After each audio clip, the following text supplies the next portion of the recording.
Hello, this is Alan Johnson. This is my audio version of my report on a prominent person, Edward Robinson, who considered himself a biblical geographer rather than an archaeologist, which I will explain during the course of this report. He was an acknowledged pioneer in biblical archaeology, while his techniques were certainly primitive, at least by our modern standards. And he did miss a major focal point of later archaeological research. Nonetheless, he stands as a pioneer in the modern era who traveled to, studied, and documented his findings in the Holy Land. Robinson thought of himself not so much as an archaeologist, but as a biblical geographer. It seemed fair to say that his influence, while it was unpolished, was seminal in the study of biblical culture of the region, which is more or less off limits to exploration for many decades prior to 1832, when political forces in the region eased restrictions, allowing more excavations and examinations and trips to this area. Robinson visited the Holy Land twice, in 1838 and 1852. Some said he was an adventurer, but he was well versed with an extensive background in biblical studies, language, and geography.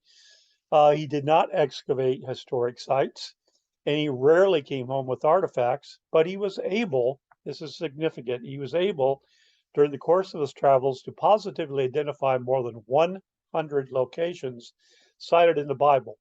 One of his greatest contributions was the identification of what subsequently became known as Robinson's Arch in Jerusalem, which had been built by King Herod during the Second Temple era in the late first century. Robinson is a native of Southington, Connecticut. He grew up on a farm but had early religious influences from his father, a longtime congregational minister. He was educated at Hamilton College in Clinton, New York.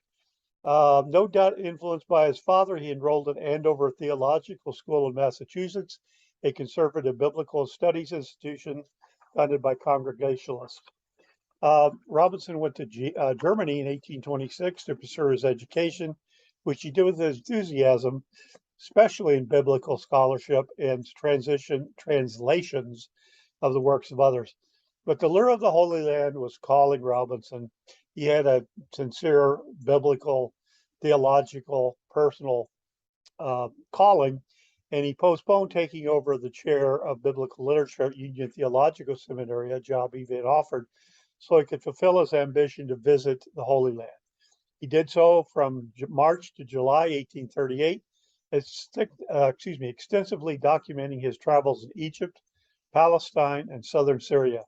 His companion on this and subsequent trip was the Reverend Eli Smith, a missionary fluent in Arabic and other languages who had been Robinson's apt pupil at Andover.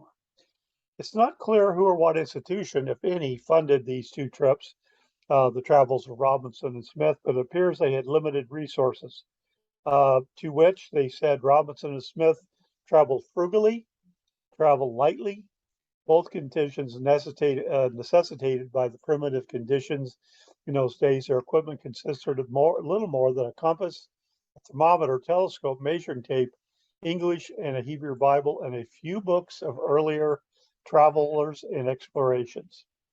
However limited his resources on the ground, however, Robinson made up for it in preserving an extraordinarily detailed, meticulous record of his travels and observations, which he turned into a ponderous 3-volume set entitled Biblical Researches in Palestine, Mount Sinai, and Arabia, a journal of travels in the year 1838.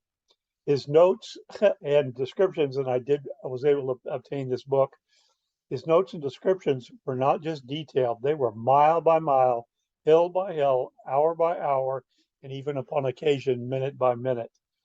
Major flaw in his research, as I kind of hinted at earlier, was almost certainly due to the early period of his inquiries, again, the mid-1800s, his failure to recognize the nature of a tell, which we've obviously studied in this course, one of the most prominent characteristics. He did not recognize it. It was a structure that had layer upon layer of successive human habitation built one on top of the other, as we've learned. Robinson and Smith apparently viewed these tells as naturally occurring geographic features. And yet, Robinson's well-tuned sense of culture, history, and geography was telling him something else, even though he didn't recognize it exactly and precisely. As he indicated in the second volume of his work from the 1852 trip, while at Tel et Muslam, the 35-acre mound near Megiddo in northern Israel, now considered one of the most significant ancient settlements in the Middle East, Robinson hinted at what was the archaeological treasures he imagined might be found there. He said, quote, "The prospect from the Tell is a noble one, embracing the whole of the glorious plain than which is not a richer upon earth. The Tell would indeed present a splendid site for a city, but there's no trace of any kind to show that a city of any kind ever stood there. Of course, a city and many cities were standing literally beneath his feet, and he recognized that instinctively, but he did not have the tools to recognize it scientifically at that point. Later excavations found Robinson's inspired intuition was indeed correct. The tell beneath his feet was inhabited by a series of successive cultures and peoples beginning about 7000 BC. Nothing inspired more, however, than Robinson's trip to Jerusalem. I quote, "The feelings of a Christian traveler on approaching Jerusalem can be better conceived than described. Mine were strongly excited. From the earliest childhood, I had read of and studied the localities of this sacred spot. Now I beheld them with my own eyes, and they all seemed familiar to me, as if the realization of a former dream.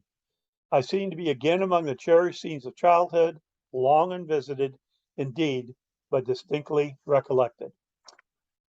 Robinson's work was groundbreaking in so many ways, notably as the first modern traveler to provide a detailed description of sites in the Holy Land previously identified in the Bible and myths, but not elsewhere. He went a step further by matching Arabic names with cities and locations, in addition to their traditionally used Greek and Latin names for these sites. The ancient names often help locate them in the puzzle of correlating biblical history with places. After his traveling days, Robinson moved to New York City. He taught biblical literature at Union Theological Seminary, and he died January 27th, 1863, when he was 68 years old. Quite a distinguished man, quite a distinguished theologian in his own way, and certainly, as he described, an archaeological geographer. And that is my report on Mr. Robinson. Thanks for your attention.